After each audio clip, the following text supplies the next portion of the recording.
Waking up one day, I began to get ready for work. I kissed my faithful wife, who did not give any reason to worry. I also hugged my daughter, who was going to school. For me, it should have been an ordinary day, which did not differ much from each other over the last few years of my life. But my harmony was interrupted by one person, because of whom I had to commit many stupid actions. Working behind the counter of our auto parts store, I encountered an unexpected visitor. A man in an elegant suit approached me, briefly flashing an official ID. "I didn't quite catch your name. Could you show your ID again, but more clearly?" I asked politely, as everything had happened too fast. The man, frowning, took out his wallet again and presented several impressive credentials. I carefully examined them before taking photos with my phone. "I think you shouldn't have done that," he noted, showing concern. "But you saw how I did it, right?" I smiled in response. "Damn, yes, you took a photo. How can I now be sure that you won't do anything with it?" he asked, still worried. "I won't post your personal information anywhere," I reassured him, emphasizing that I had no bad intentions. "Maybe I just want to remember your name and badge number just in case," I added, contemplating possible scenarios. He looked at me suspiciously, as if trying to decipher my intentions. "You act suspiciously for someone who hasn't done anything wrong," he observed, introducing himself as Detective Sampson. "And you are extremely suspicious for a detective who has never accused me," I countered, highlighting my respect for the law, nurtured among police officers, including my cousin Kevin, who advised always photographing the IDs of strangers. The situation escalated when the detective demanded to know where I was last night at midnight, while the other customers watched the unfolding events with cautious curiosity. I didn't know exactly what the detective was looking for, but I was sure that it would be better to discuss this matter in private. I invited the detective to step away from the counter and come to my office so we could discuss the matter privately, without any eavesdroppers. After we settled in my office, the detective, who clearly couldn't contain his impatience, resumed his questioning. He was interested in where I was last night at midnight. I warned him that if he came to my store again and started asking questions loudly in front of my customers and staff, I would have to kick him out. "Try to behave professionally," I strongly advised him, to which he retorted that I had no right to kick him out, as he was a police detective. When I demanded to see a warrant, he admitted that he had come to ask me a few questions, but did so less rudely. That's why I suggested moving our conversation here, to my office. You have the right to ask questions, but I also have the right to protect my property, I explained to him before answering his question. I emphasized that I had spent the entire evening and night at home. I left work at 4 o'clock in the afternoon and was home by 4:30 and did not go out again.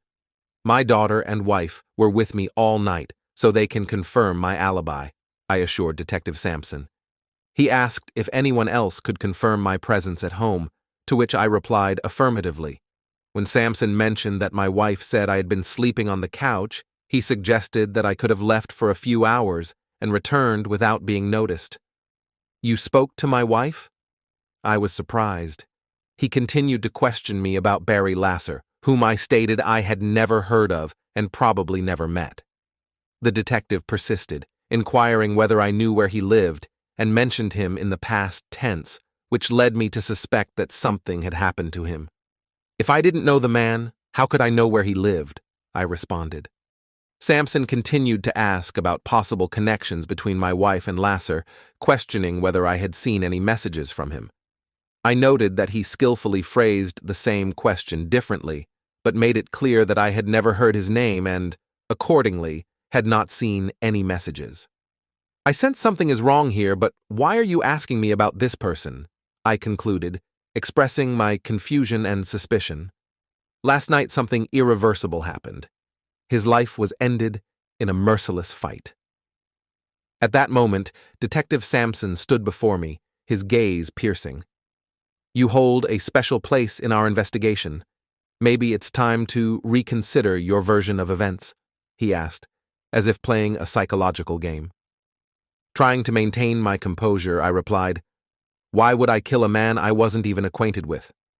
You know, there are cases when husbands, upon learning of an affair, lose control and attack their wife's lover, Samson continued, scrutinizing my reactions.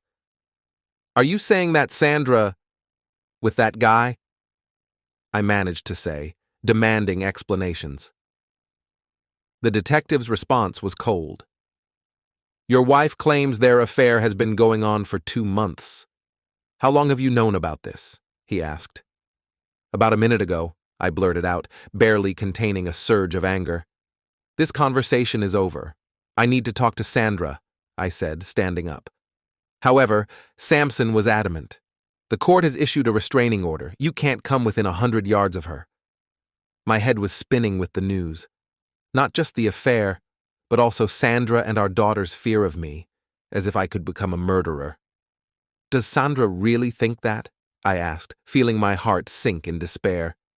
They both want to protect themselves from you, Samson replied. And how am I supposed to prove now that I am incapable of murder? I asked, trying to find some sort of clue. We will check every detail, but do not leave town for now, he warned. My attempts to defend my freedom were met with threats from local authorities and warnings about possible arrest. My entire world was turned upside down, from misunderstanding to rage and despair. I found myself trapped in circumstances far more complex and darker than I could have imagined. While I tried not to give in to my personal feelings in front of colleagues and clients, Detective Samson, leaving my office with a smirk, left me puzzled. I was sure he would stop at nothing to implicate me in murder. Suddenly, my brother Dennis appeared at the door of my office. He entered, quietly closed the door behind him, and sat down, asking what happened. I shared with him the details of the meeting with Samson, not forgetting to mention how he insistently asked me not to leave town and how mysteriously he linked me to Mayor Smith, who wanted to see me behind bars. What are your plans? You can't stay here. This guy will be after you, Dennis remarked worriedly. He feared for my safety, especially in case of an encounter with Sandra, which could lead to arrest. I agreed with his concerns and decided that the best thing would be to just get in my truck and drive away, hoping the real culprit would be found. Dennis suggested I not return home and just start traveling. Use your credit card for necessary purchases. Take your laptop so I can keep you informed, he advised, wishing me to stay safe. Thus, at 3 p.m, I headed south on the highway. During the trip, I reflected on how rapidly my life had changed. The night before, an argument with Sandra about sex, or rather its absence, was the last straw. Sandra became distant and cooled towards me, which became a serious problem in our marriage. We used to find time for intimacy at least a couple of times a week, but she had refused me the last time. She accused me of selfishness, claiming that my desires do not justify ignoring her feelings. She was adamant. For her to feel desired and loved, romance and attention were needed, not just physical closeness. This conversation made me spend the night on the couch pondering the reasons for her indifference towards me. Doubts filled my mind. It seemed she was finding solace in the arms of another, leaving me aside. These thoughts only intensified my anger and sense of betrayal. The next day, I found myself far from home. Deciding to stretch my legs in one of the local parks of an industrial town, I unexpectedly encountered a shabbily dressed man who, despite my confidence in my own strength, caused me alarm when he pointed a gun at me. His demand was succinct: "Come with me." Under his vigilant gaze, I approached an old Explorer, where he politely invited me to take the passenger seat. Getting into the car and buckling up, I noticed his concern for safety. The man walked around the car, sat behind the wheel, and, taking a bag from the back seat, began preparing for the journey ahead. I looked for a moment to take the initiative, but he didn't give me a chance. Despite his unkempt appearance, it was clear that he knew what he was doing. Grabbing the bag, I found inside a long lab coat, a soft hat, latex gloves, and dark glasses. At the moment we parked near the abandoned sawmill, My companion, with a businesslike air, made me dress in this strange outfit. "Looks like we're off to a masquerade, pretending to be the Blues Brothers," I joked nervously, trying to hide my anxiety. In response, he just snorted and nodded for me to buckle up. It wasn't 5 minutes before we were in the bank's parking lot, and my jokes quickly turned to alarm. He got out to open my door and handed me a cloth sack. "Just keep it open, I'll handle the money," he said, as if it were the most mundane task. I barely managed to muster the courage to object when the cold metal of a gun at my forehead silenced me. The strangeness of the situation peaked when we entered the bank. It seemed to take an eternity for the tellers to realize that something was amiss. Their smiles vanished only when my partner aimed the gun at them and ordered them to fill the sack with money. Bank security, in the form of a thick acrylic panel, complicated the task, but soon the money began to accumulate in the sack. However, the silence was broken by the distant sound of sirens, getting closer and inducing panic within me. "Damn it, I told you not to call the police!" my companion yelled at one of the tellers. The situation escalated to the extreme when he, unable to contain his anger, shot the teller. Chaos ensued in the building. Hostages started running in all directions, and my inadequate partner began shooting at anything that moved. Ironically, one of the bullets ricocheted and hit him. I realized this was my chance to escape. I quickly made it outside, and the sound of sirens was getting closer, with very little time left. So I decided to run through the nearest forest. Having run only a few meters through the forest, I emerged onto a clearing on a hill and paused for a moment to assess the situation.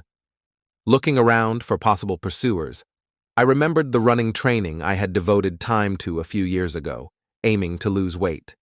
These exercises not only helped me shed the extra pounds, but also prepared me for such unexpected challenges. Being approximately half a mile from where I had left my truck, I was anxiously trying to figure out if the police had noticed it. Confident that there was nobody around the park near the old ash tree, I discovered something that reminded me of a groundhog's burrow. Discarding the lab coat I had worn during the robbery, I carefully hid it in this burrow along with my hat, then camouflaged them with dirt. I decided to throw my dark glasses into a tree hollow. At that moment, I realized I was still holding the bag of money, whose ink had already dried. Lowering the bag to the ground, I cautiously opened it with a long stick. I collected 3 spoiled bundles and hid them in the tree hollow along with the dark glasses. Approaching my truck, I was on edge, expecting to be surrounded by police at any moment, but that did not happen. I started the truck and drove in the direction opposite to the bank. Several hours passed before I could relax a bit, realizing that I might have managed to evade punishment. My accomplice, not knowing my name, could not turn me into the police. At best, he could only describe my appearance, but I had seen enough police sketches to understand that the likelihood of being recognized this way was extremely slim. The bank's cameras captured only a person in a lab coat, a large hat, and dark glasses, making my identification almost impossible. I touched nothing without gloves, trying not to leave fingerprints. The confidence that the police would be my next step, waiting for the money to appear, seemed unlikely to me, since the serial numbers were probably not pre-recorded unless they had a prepared list of numbers in case of a robbery. I had never felt the need for money to the extent of considering it my only goal, especially when it was about a few thousand hidden in a bag. The idea of spending them, risking being caught within an hour, seemed absurd to me. My attention was drawn to a construction site, next to which cars were lined up, ready to cross the road. Looking in the rearview mirror, I noticed that there were no cars behind me. That's where I stopped next to a brand new Chevrolet Silverado, adorned with club emblems and Texas plates. In the bed of this truck were 2 bicycles, coolers for kayaks, and other equipment for active recreation. I quickly transferred my bag of money into its bed. At that moment, all the attention was on a huge vehicle crossing the highway, and nobody noticed the money being moved from my truck to another's. After exiting the highway at the next off-ramp, I took the back roads. Eventually, I discarded the latex gloves by throwing them off a bridge into the river, and by nightfall, I had stopped in the next small town. At a local motel, I slept peacefully for a full 10 hours and decided to check my email and the news about recent bank robberies through Google Glow the next morning. Dennis had sent a brief message mentioning that neither my wife nor my daughter had tried to contact me at work. The whole town was abuzz with news of a murder. Rumors had it that the police were looking for me for the murder of Sandra's lover and attempting to evade justice. It was interesting to find out that other married men were also considered possible suspects in the murder. It seemed Barry Lasser had quite a few married admirers. Dennis also informed me that a bank robbery had occurred as I was leaving town, during which one person was injured, and the robber managed to escape with an unspecified amount of cash. Then, I searched for bank robberies and found that my bank topped the list, followed by a robbery at a house in Blandon. Having achieved the pinnacle in the world of SEO on Google Glow, I found that neither my name nor my business was mentioned. Instead, Billy Bob Jenkins was in the spotlight for trying to kill a cashier for her beauty and accidentally shooting himself in the head. Not exactly what was discussed in the article, but I had witnessed the event and knew the truth. Billy Bob had also aimed at another cashier with a beautiful smile, but the bullet ricocheted off the bag of money he was holding, causing a paint explosion and covering Billy Bob. Well, you get the picture. Enraged and poisoned by lead, Billy Bob tried to shoot his accomplice, who managed to escape. Shooting at the passenger window of his car, Billy Bob missed. At this time, the police were searching for his accomplice in the woods behind the bank, confident of his imminent arrest. After the failed murder attempt, Billy Bob fell into a coma from the bullet in his head and couldn't provide the police with any information about his partner. A subsequent article described how the police tracked the stolen money to a congressman's family from Texas, who were vacationing and visiting the Biltmore estate in Asheville, North Carolina. While Congressman Johnson and his wife toured the estate, their sons were spending money like sailors on leave.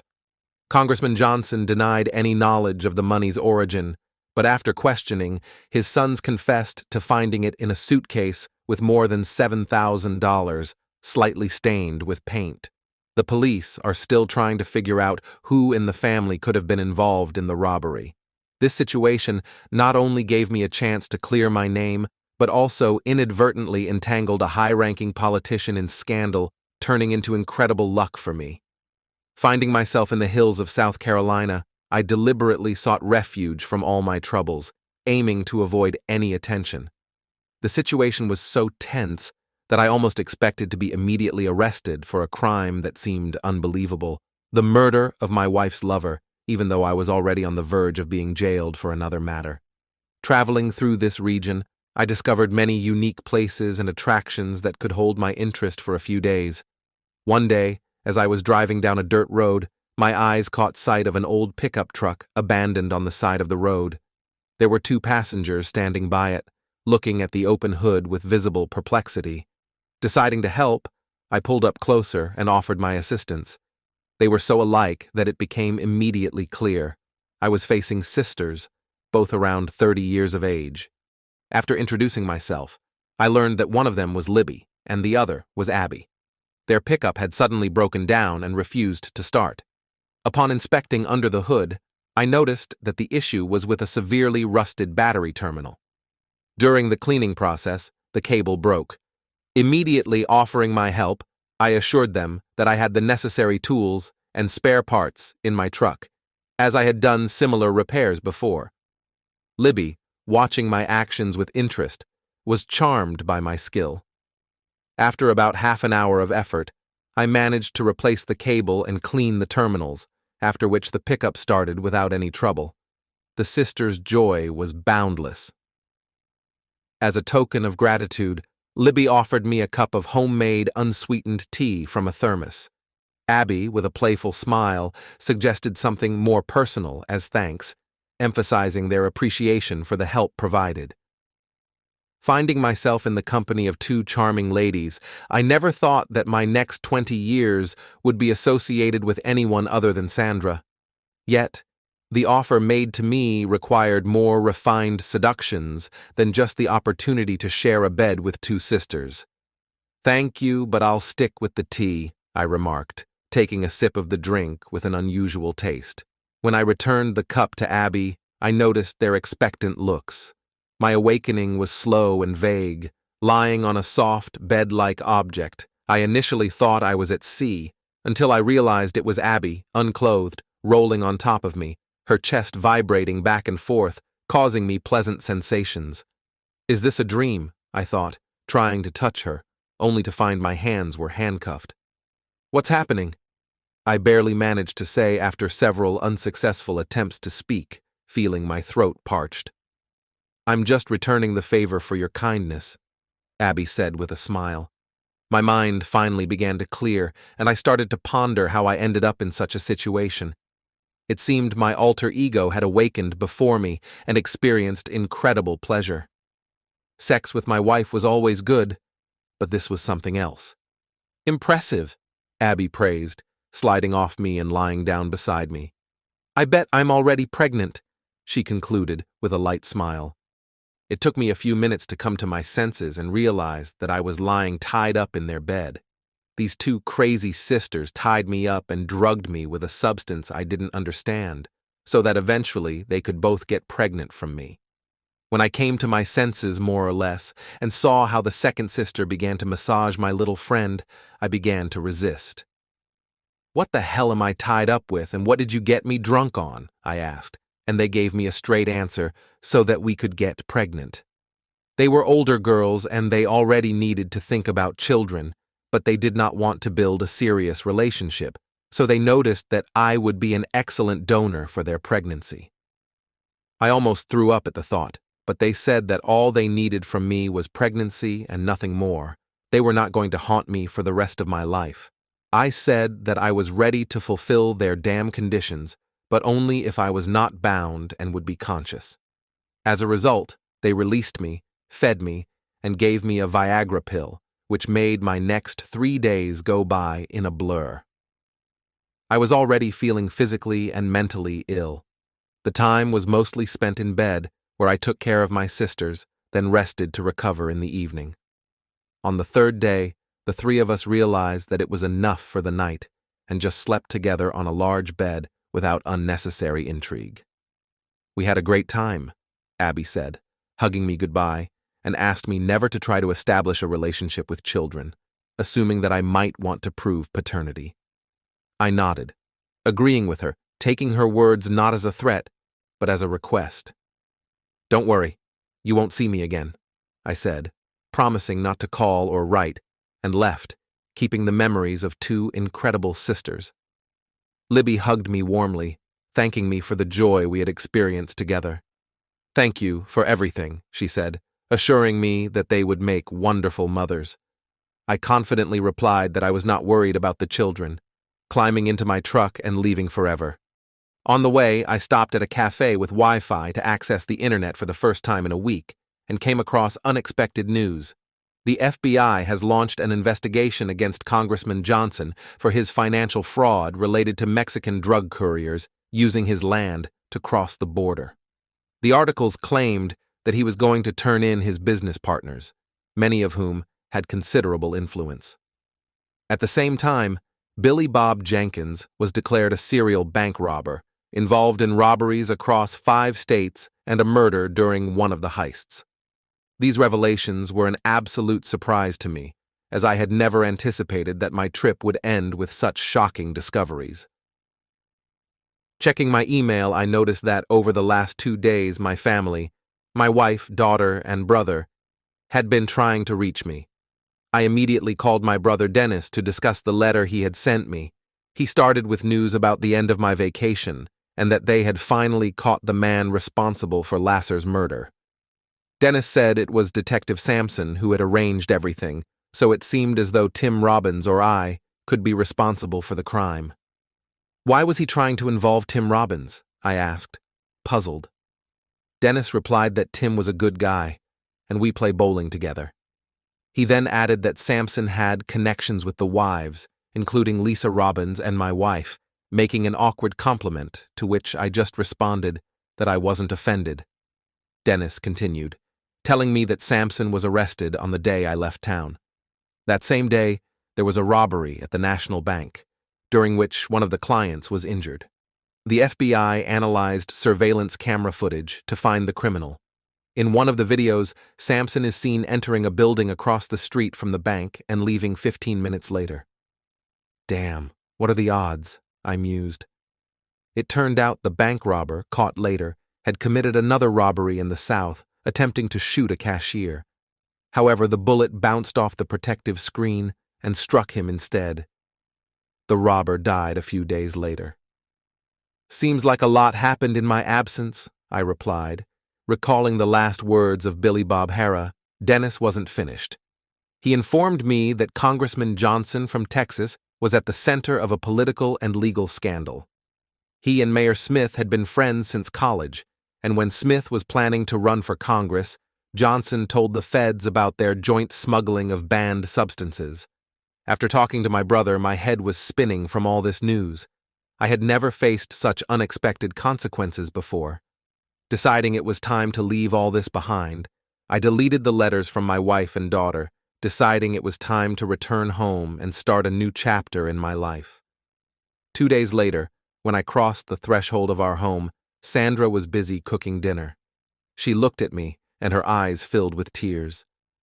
"Dad, we've been trying to reach you for the past few days," exclaimed my 16-year-old daughter Barbara, rushing to me and hugging me tightly. "Was that before or after you issued a restraining order against me?" I asked, trying to hold back my reciprocal embrace. Barbara hurried to assure that there was no order. She explained that one morning, Detective Sampson came by, accusing my wife of being involved with someone named Lasser and confiscating our phones and computers. According to him, I should not attempt to contact my family as I was wanted for the murder of Lasser. "They should have arrested you, and he didn't want us to interfere," Barbara continued, assuring that Mom and she never believed in my guilt. She described how, after a bank robbery and Sampson's arrest, the whole truth came out. Uncle Dennis clarified that Sampson accused me, despite our disbelief of his words. "He's a murderer and a liar, Dad. We were never afraid of you. We always knew you loved us," Barbara concluded, not hitting her emotions.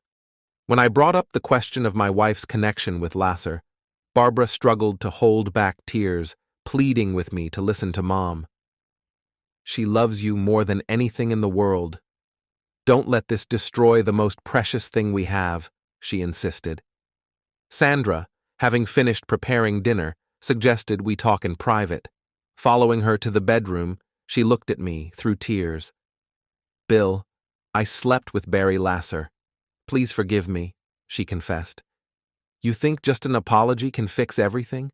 You've been acting this way for months, and now you're asking for forgiveness as if it changes anything," I responded, not hiding my hurt. "At Sue Kay's retirement party last Friday, I unfortunately drank too much, which was clearly a mistake, though it doesn't excuse my behavior. That night, Barry offered to help me get home, but instead, he took me to his place, literally dragged me into his apartment and took advantage of me. Waking up an hour later, I found him sleeping next to me without clothes, not even realizing where I was," Sandra told me through tears. "I gathered myself and left, ordering a taxi home. Do you remember how the next day you drove me to my car after I told you about my condition the night before? Why didn't you tell me what happened with Barry?" I asked, demanding an explanation. "I would have dealt with him and fed him pieces of cow dung," I continued, understanding the depth of my anger. Sandra replied that she was looking for the right moment to tell me, fearing that I would act rashly and end up in prison. She knew I could leave her, but she was more worried that her actions might land me behind bars. "You're a good person and deserve better. I won't argue if you want a divorce," she concluded. The last 10 days flashed before my eyes as I looked at my crying wife. She was clearly at her wit's end. Leaving the house, I wondered if she truly didn't believe in me and if I had enough faith in myself. I remembered believing Sampson, who informed me that Sandra and Barbara had requested a restraining order, afraid of me. I should have known them better. Thoughts of Detective Sampson, who caught me on the bank's surveillance camera, and how I blindly accused Congressman Johnson surfaced in my mind. My actions indirectly destroyed Mayor Smith's career and led to his imprisonment. I also remembered participating in a bank robbery. All this time, Sandra was apologizing to me for being in bed with a rapist, reflecting on how hard it was for her to confess this and how she cared for my well-being, being the only one who truly had a reason to apologize. Sandra watched me intently as I pondered her revelations. Everything would have been different if she hadn't overdrunk that night and ended up in Lasser's bed. It had been 10 days since then. Detective Sampson probably would never have shown up at my work, and I might not have decided to suddenly leave the city. Billy Bob might have continued his bank robberies and shootings, and Congressman Johnson, his dubious shipments of banned substances while making important government decisions with Mayor Smith. But Billy Bob, despite his ruthless character, would have achieved something good. I would never have spent 3 days enjoying the company of Abby and Libby if I hadn't made that decision. I knew I was doing the right thing, but I understood that sometimes you need to act wrongly for noble reasons. Telling Sandra about Billy Bob, Congressman Johnson, Mayor Smith, and Detective Sampson, as well as my days with Abby and Libby, was pointless. I saw no sense in it. When I confessed my love to Sandra, she hugged me tightly, allowing me to feel the warmth of her body. "I love you forever," I whispered in her ear. She responded with laughter and kisses, proud of my decision. Our daughter Barbara asked about the chances of having a brother or sister after this adventure. Sandra had already explained to me that due to complications with Barbara's pregnancy, another pregnancy could be dangerous, so we took precautions. That's how we continued to live. I wasn't planning on getting a divorce, but I was certain I wouldn't tell my wife about those days that happened to me. That's the end of the story. Write your opinion in the comments about this story. It will be interesting for us to read it. Also, do not forget to like and subscribe to our channel so as not to miss new, equally interesting and exciting stories. Good luck!